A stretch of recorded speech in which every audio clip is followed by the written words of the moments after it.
খুব ভালো লাগছে তাই না?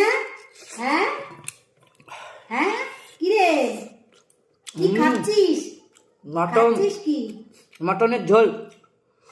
গরম গরম মটনের ঝোল, ভাত এরকম ভাবে করে দিলে খুব ভালো লাগে তাই না? এখন এই যে ওয়েদার, পুরো মেঘ করা, ঠান্ডা বরফ পড়ছে, কাশ্মীরের ওয়েদার। এরকম গরম গরম মটনের ঝোল হবে, আর এখানে মাংস থাকবে। আহ, আর রান্নাটা করবে কে? তুমি?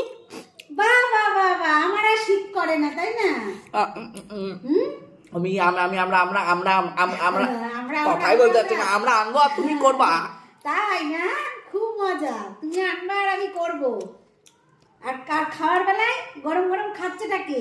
আমার তো পেটের জ্বালায় খাওয়ারও উপায় নেই। আপনারাও গাইজ আমি আর এরকম, রান্না করবো না। আপনারাও গাইজ